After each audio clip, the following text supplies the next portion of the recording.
네, 수요일 부동산 네트워크 본격적으로 출발해 보겠습니다. 기해년 새해에도 수요일을 항상 책임져 주시는 분이죠. 유네스타운증의 유재성 대표님 나와 주셨습니다. 네, 대표님 안녕하세요. 네, 안녕하십니까. 네, 인사 말씀 부탁드립니다. 우리 앵커님 오늘 황금 돼지라고 이렇게 황금 넥타이 어떻게 하셨어요? 센스, 하고 나왔습니다. 센스 있습니다. 좋습니다. 네, 시청자 여러분, 네, 새해 복 많이 받으시고요. 정말 제가 또 부동산계 유재석 아니겠습니까? 올 한 해도 여러분들에게 또 정말 쉽고 재밌고 친절하게 어떻게 하면 정말 성공 투자를 할 수 있을지 정말 이렇게 새해가 딱 밝아서 정말 무조건 좋습니다 이렇게 말씀드리고 싶지만 네, 올 한 해 또 뭐 여러 가지 부동산 시장 안에서 또 난관들이 좀 적체 있는 것이 또 현실이 되겠습니다. 자, 그렇다면 우리가 이것들을 어떻게 또 뚫고 나갈지. 근데 늘 부동산 성공 투자라는 거는 그런 것 같습니다. 어떤 난관을 뚫고 나가서 그 안에서 어떤 패러다임의 전환을 통해서 새로운 어떤 그 시장, 새로운 것들을 발견해 낸다라고 하면 이것이 또 훨씬 또 좋은 기회가 될 수 있겠다. 이렇게 말씀을 드리면서 또 오늘 하루도 여러분들에게 아주 좋은 정보들 알려드리겠습니다. 네, 역대 가장 강력하다고 평가받는 9.13 대책이 시행된 이후에 이 아파트 시장이 좀 침체기에 접어들었습니다. 아파트 시장이 시들해지면서 수익형 부동산 시장으로 좀 많은 분들이 관심을 좀 돌리고 있는데요. 자, 대표님, 이럴 때일수록 이 수익형 부동산 쪽으로 눈을 돌리는 것도 성공 투자의 한 방법이 될 수가 있죠. 네, 그렇습니다. 일단 뭐 저희가 아까도 뭐 제가 그 새해 인사드리면서 말씀드렸지만 지금 특히나 뭐 여러 부동산 시장 중에서도 지금 이제 가장 올 한 해 좀 어려움을 겪을 시장이 아파트 시장이다. 그래서 제가 일단 뭐 올 한 해 이제 전망을 해보자면 뭐 가장 뭐 침체기로 지금 좀 접어들고 있다. 이렇게 좀 진단을 내려야 될 것 같습니다. 우리가 정확한 진단을 해야지 또 뭐 그 다음 또 처방전들이 나오는 거다 보니까요. 그래서 아파트 시장은 올 한 해 좀 침체기를 걸을 수밖에 없겠다라고 이렇게 좀 진단을 먼저 해드리고요. 자, 그렇다면 그 안에서 어떤 것들이 또 소위 말하는 풍선 효과 이쪽을 누리게 되면 또 다른 쪽에 올라오는 효과들이 있는데 자, 그러다 보니까 지금 많은 부동산 투자자들이 지금 관심을 돌리고 있는 것은 뭐 상가라든지 또 뭐 오피스텔이라든지 이런 또 뭐 지식산업센터들도 요즘 좀 많이 얘기가 되고 있으니까 어쨌든 간에 이런 수익형 부동산 쪽들로 많은 눈이 돌아가고 있다. 이런 부분들은 우리가 좀 체크를 해봐야 될 것 같습니다. 그래서 제가 지금 올 한 해 지금 첫 시간인데요. 수익형 부동산을 노려라 이렇게 아예 그냥 제가 이렇게 방향을 뭐 잡아주고 가겠습니다. 그러니까 부동산 쪽에서도 아파트 침체기에는 수익형 부동산을 노려서 우리가 또 한번 올 한 해도 성공 투자하도록 한번 해보겠습니다. 자, 일단 뭐 지금 2019년 이제 아파트 시장 같은 경우에는 출발 자체가 지금 좀 굉장히 불안한 출발을 하고 있다 이렇게 말씀을 드릴 수밖에 없겠습니다. 지금 뭐 수치적으로 지금 나와 있는 것들이 그렇거든요. 지금 강남 3구 쪽에 지금 재건축 중심 그러니까 뭐 지금 뭐 잠실주공 5단지라든지 지금 이런 것들이 지금 19억 20억 정도 됐던 것들이 지금 뭐 17억 뭐 이렇게 약 한 많이 빠진 곳들은 뭐 2억에서 3억, 좀 뭐 적게 빠진 곳들도 뭐 1억에서 2억 정도는 지금 다들 조정을 받고 있기 때문에 어쨌든 간에 강남 3구에 있는 재건축, 그러니까 상승기에 가장 많이 올랐던 곳들이죠. 자, 그러다 보니까 아무래도 지금 또 침체기에는 가장 많은 조정을 받을 수밖에 없는 게 강남 3구의 이제 재건축 아파트 시장일 수밖에 없겠다. 이렇게 좀 말씀을 드리겠습니다. 자, 그래서 서울 아파트 값이 지금 뭐 한 7주 연속 지금 계속 하락세를 지금 보이고 있습니다. 그러니까 어쨌든 상승 추세는 지금 꺾였고 조정을 지금 받고 있다가 지금은 약간 하락세로 지금 돌아서고 있는, 그래서 지금 거의 뭐 한 달쯤 넘게 지금 뭐 11월, 12월 이제 이렇게 한 거의 2달 가까이, 그렇죠. 이렇게 2달 가까이 지금 약간 하락 쪽으로 큰 흐름은 지금 잡고 가는 그런 거라고 제가 말씀을 드리고 싶고요. 자, 그렇다면 지금 이것이 과연 3기 신도시 발표하고 또 많은 관련이 있느냐? 그렇지만 꼭 지금 중심권 쪽은 그런 것만은 아니다. 일단은 9.13 대책이 가지고 있는 가장 강력한 뭐 대출 규제라든지 뭐 양도세 중과 같은 건 계속 뭐 진행이 되고 있다 보니까 그렇지만 어쨌든 간에 이런 것들이 지금 효력을 조금 이제 늦게 발휘하면서 지금 이런 현상들이 지금 나타나고 있다고 봐요. 왜냐하면 만약에 이것이 풍선 효과라고 하면 3기 신도시 쪽이 훨씬 더 그 지역들이 많이 활성화돼야 되는데 실질적으로 숫자를 봤더니 3기 신도시 예정 중심된 수도권 아파트들도 오히려 지금 좀 약세를 보이고 있다. 자, 결국 수도권 쪽의 개발이라는 것이 그냥 없었던 것을 개발한다. 뭐 이렇게 하면 뭐 그쪽이 좀 들썩들썩 할 수도 있겠는데요. 이미 그쪽은 다산이라든지 미사라든지 이런 신도시들이 이제 겨우 자리를 잡아가거나 이제 입주를 막 시작하는, 다산 같은 경우는 그렇죠. 이제 막 입주를 시작하는 이런 어떤 그 흐름이다 보니까 이쪽에 지금 다산 같은 경우에는 거의 더블 정도가 되는 거죠. 거의 뭐 한 6만 6천이니까 3만 2천에다가 그렇죠. 그 정도가 더 규모가 새로운 아파트가 공급이, 미사도 지금 하나 아주 가깝진 않지만 그래도 또 미사 쪽이다 보니까 결국은 3기 신도시, 뭐 과천 같은 경우도 지금 뭐 어쨌든 이번 3기 신도시 중에서 가장 그래도 뭐 괜찮다. 뭐 이쪽은 좀 투자해도 좋겠다. 이런 과천은 좀 뜨거운 지금 뭐 반응을 받고 있음에도 불구하고, 그럼에도 불구하고 3기 신도시 정책이라는 게 결국은 공급 쪽에 초점이 맞춰져 있다 보니까 결국 3기 신도시들도 또 지금은 약세를 갈 수밖에 없는. 그러니까 강남 쪽은 재건축 시장이 좀 많은 조정을 지금 받고 있고 3기 신도시 같은 경우에는 3기 신도시 그 주변에 있는 지금 2기나 1기 신도시들이 좀 조정을 받고 있는 이런 형국이다. 이렇게 좀 말씀을 드리고 싶습니다. 자, 여기에다가 지역 경기가 굉장히 위축된, 그렇죠. 뭐 최근에 뭐 거제라든지 군산이라든지 이런 쪽들, 지금 특히나 이제 경남 쪽에 있는 아주 광역들도 지금 조정을 받고 있는, 뭐 울산이나 창원도 그렇죠. 광역들도 조정을 받다 보니까 결국 뭐 이쪽에 있는 중소도시들은 더 많은 지금 조정을 받고 있다라는 거죠. 결국 지방의 중소도시, 지방에서는 광역 쪽들은 그래도 뭐 교통 여건이라든지 학군이라든지 뭐 도시재생이라든지 이런 것들이 일어나는 쪽은 그래도 어느 정도 버텨주고 있는데, 이런 것들이 지금 갖춰져 있지 않은 광역 도시의 외부라든지 아니면 이 주변에 있는 위성 어떤 그 중소도시들, 이런 것들은 올 한 해도 굉장히 좀 어려움을 겪지 않을까. 그래서 초양극화가 훨씬 더 심화될 수밖에 없는 그런 좀 한 해가 될 수 있겠다. 이렇게 좀 조심스럽게 전망을 해보겠습니다. 자, 그렇다면 언제쯤 이 아파트 값이 반등을 해줄까? 반등 모멘텀으로 돌아설까? 자, 그 부분에 대해서는 우선 단기적으로는 제가 좀 부정적이다. 이런 그 좀 의견을 좀 드리고 싶습니다. 자, 그 이유가요. 일단 다주택자 양도세 중과가 2018년 이제 4월부터 시작해서 지금까지 계속 진행이 되고 있는데, 결국은 지금 뭐 팔고 나갈 분들은 어느 정도 지금 정리를 좀 많이 또 한 상태이기 때문에 올 한 해 같은 경우에 또 움직이기가 굉장히 좋지 않습니다.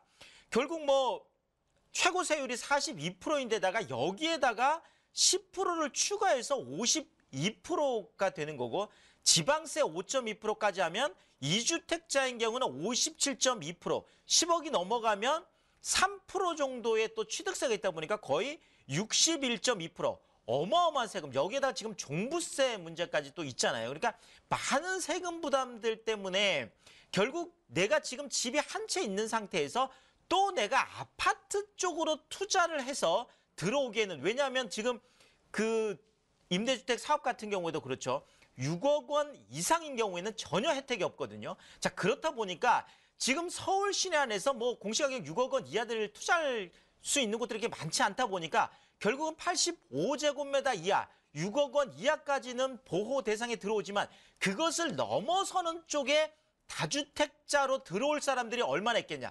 자, 결국 지금은 실수요 시장으로 완전히 거의 재편돼 있다 보니까 결국 부동산 가격이 갑자기 반등을 해주려 그러면 실수요로는 조금 부족하거든요. 이쪽에 좀 투자 세력들이, 그러니까 내가 주택수를 많이 늘리면서까지도 주택시장 쪽으로 쭉 들어와야 단기적인 반등이 일어날 수 있는데, 지금 시장 여건상 더더구나 이런 다주택자의 양도세 중과라는, 뭐 사실 3주택 같은 경우는 지방세까지 하면 68.2%, 취득세까지 하면 거의 71.2% 정도 어마어마한 지금 세금을 내야 되다 보니까 사실상 만만치 않다라는 거죠. 자, 이렇다 보니까 지금 단기로 오기에는 양도세 중과 문제가 굉장히 큰 걸림돌이 되겠다. 이런 부분들 말씀드리고 싶고요. 자, 또 하나가 지금까지 부동산 시장에서 아파트 시장에서 계속 대장주 역할을 해왔던 것들이 재건축인데 지금 이제 재건축들이 대장주로서의 힘,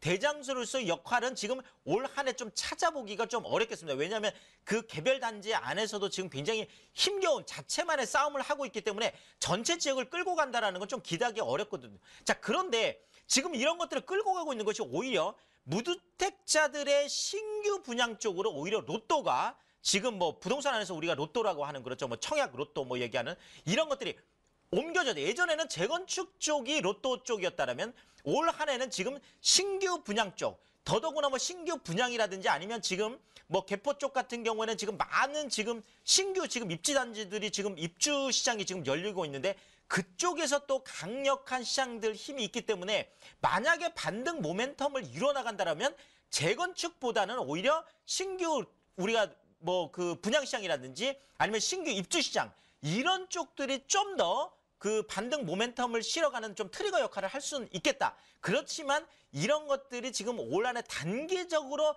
반등 모멘텀을 만들어내기에는 조금 아직까지는 힘이 약하다. 이렇게 좀 말씀을 드리고 있습니다. 자, 여기에다가 신도시 쪽의 GTX 효과가 지금 이제 뭐 어쨌든 간에 작년 뭐 10월 27일 날 이제 GTX A 노선이 좀 착공식을 했기 때문에 뭐 시작이 됐다. 이렇게 볼 수는 있겠지만 어쨌든 이것이 개통까지는 앞으로도 5년 이상이 걸리는 그런 문제들이고요. 더더구나 지금 GTX 노선 같은 경우에는 지금 착공식은 뭐 12월에 했지만 이미 그 이전에 수많은 발표들을 통해서 지금 뭐 폭등 시장에 어느 정도 선 반영된 부분들이 상당히 많거든요. 지금 뭐 청량리 쪽도 마찬가지죠. 지금 많이 올랐기 때문에 실질적으로 선 반영된 부분이 있어서 GTX 개발 호재들 때문에 지금 아파트 시장들이 반등 모멘텀으로 가겠다? 요거는 조금 기대하기가 어렵겠다. 요것도 좀 말씀을 드리겠습니다. 자, 그런데 지금 왜 부동산 시장이 그래도 계속 뜨거운 이런 어떤 아파트 시장 쪽이 불안한 출발을 하고 있음에도 불구하고 지금 2019년에 지금 뭐 주식시장이나 지금 다른 어떤 금융시장 이런 쪽보다 부동산 시장이 계속 그래도 관심을 받고 있는 그 이유가 뭐냐. 정부도 지금 조심조심 한 걸음 한 걸음 내딛는 그 이유들이 바로 이것 때문에 그렇습니다. 풍부한 유동자금. 지금 어마어마한 시중에 유동자금이 있는데 정말 이 유동자금들이 갈 곳이 없거든요. 자, 그러다 보니까 이 유동자금들이 수익형 부동산 쪽으로 지금 좀 눈길을 돌리고 있다라는 그런 부분들이죠. 자, 그러다 보니까 지금 뭐 빌딩들이라든지 아무래도 뭐 오피스텔들이라든지 뭐 이런 것들이 지금 많은 지금 거래가 이루어지는 것들이 바로 그런 이유 때문에 그렇습니다. 자, 넘치는 유동성. 부동자금이 부동이라는 게 움직이지 않는다는 뜻이 아니라 지금 떠도는 돈이죠. 그러니까 어디를 갈 곳을 모르고 있는 이런 떠있는 부동자금들이 1117조 원. 역대 최대 규모가 되겠는데 지금 여기에다가 올 한 해 지금 역대급 토지 보상금이 지금 풀립니다. 약 22조 원이라는 그렇죠. 부동산에서 보통 들어온 자금들은 부동산 쪽으로 또 다시 회귀하는 것이 일반적인 속성들인데요. 이런 어떤 22조 원이 또 올 한 해 또 어느 쪽으로 또 움직일지. 자, 여기에다가 지금 올해 지금 3기 신도시 같은 경우는 보상 협의가 어느 정도 이루어진다라고 하면 지금 내년에 3기 신도시 쪽에 약 지금 추산해보다 16조 원 정도 되는 어마어마한 또 토지 보상금이 또 풀리게 됩니다. 자, 그러면 계속 지금 부동산 쪽에는 유동자금들이 계속 호시탐탐 어디를 투자할지 지금 노리고 있다라는 거죠. 이런 측면에서 부동산 시장은 늘 언제든지 한번 폭발적인 그 올라갈 수 있는 그런 반등 모멘텀을 가지고 올 수 있는 그런 잠재력을 가지고 있다라는 거죠. 자, 여기에다가 지금 작년 안에 지금 뭐 금리 때문에 예금금리가 좀 그래도 올랐다라고 하는 게 지금 12월 지금 말쯤에 평균 예금금리가 1.9%거든요. 자, 이렇다 보니까 수익형 부동산은 상대적인 매력을 가질 수밖에 없겠죠. 지금 뭐 오피스텔 같은 경우에 떨어졌다라고 하는 게 서울 곳이 지금 뭐 4.5%에서 5%대 지금 왔다 갔다 지금 하고 있거든요. 제가 그럼 단적으로 예를 들어서 말씀을 드리면요. 지금 정기예금으로 만약에 10억을 만약에 예금을 해놨다라고 하면 지금 1.9%라고 하면 한 달에 예금 이자로 받을 수 있는 게 약 158만 원 정도 됩니다. 근데 여기는 지금 어쨌든 간에 세금 감면 혜택을 못 받게 되는 거죠. 자, 그런데 제가 이따가 좀 소개해 드릴 그 숭인동에 있는 그 뭐 종로 쪽에 있는 오피스텔 같은 경우에는 지금 10억을 투자한다라고 하면 대출을 전혀 받지 않고 약 7채 정도를 바로 매수를 할 수 있는데요. 지금 보더라도 월세가 약 한 60만 원 정도 나오니까 그렇죠. 약 한 420만 원 정도.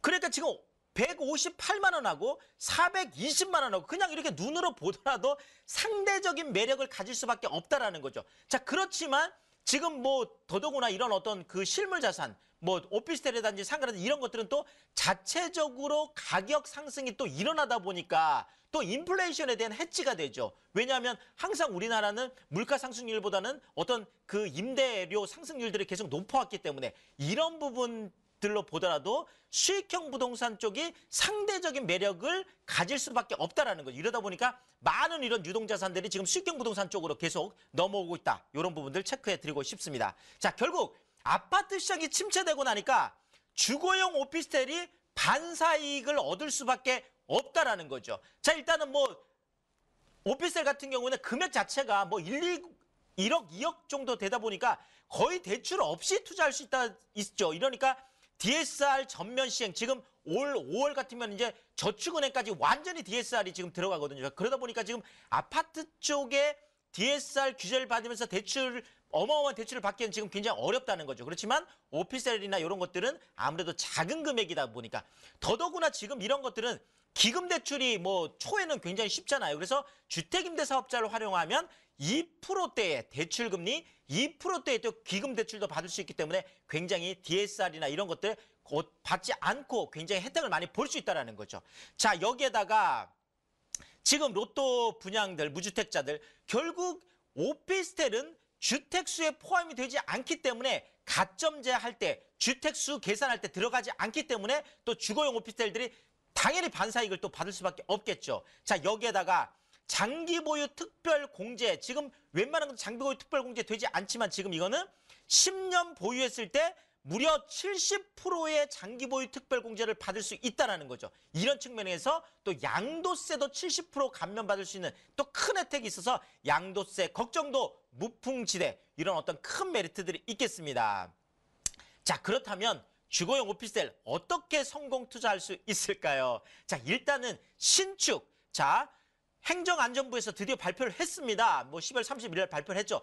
취득세, 재산세 그대로 언제까지? 2021년까지 3년간 연장하겠다. 자, 그래서 오피스텔 같은 경우는 무려 100% 감면을 받을 수 있죠. 자, 그렇지만 200만 원 넘어가면 최소 85%까지는 감면을 받는다라는 거죠. 일반적으로 오피스텔 투자는 취득세가 좀 크기 때문에 일반적인 아파트나 뭐 이런 것들 1.1%라면 오피스텔은 4.6%잖아요. 자, 그런데 여기서 85%를 감면받다 보니까 어마어마한 혜택이죠. 그러니까 1,000만 원 취득세 낼 거를 150만 원밖에 내지 않는다라는 거죠. 이런 어떤, 그래서 신축을 투자하셔야 이런 혜택을 볼 수 있거든요. 그래서 신축 1, 2억 원대의 소액 투자 제가 권해드리겠고요. 자, 또 하나가 서울 대도심 늘 강조드립니다. 종로, 강남, 영등포, 7대 광역중심, 더더구나 12지역 중심, 여기에다가 또 그렇죠.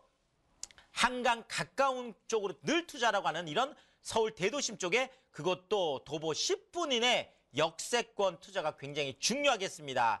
여기다가 대규모 개발 호재 쏟아지는 것들은 굉장히 좋겠죠. 올 한 해 또 도시재생이 화두가 될 텐데요. 앞으로 5년간 50조를 투자하겠다는 게 이제 서울에서도 지금 이제 결정이 될 텐데, 자, 그렇다면 도시재생 수혜 지역들도 우리가 잘 살펴봐야 되겠죠.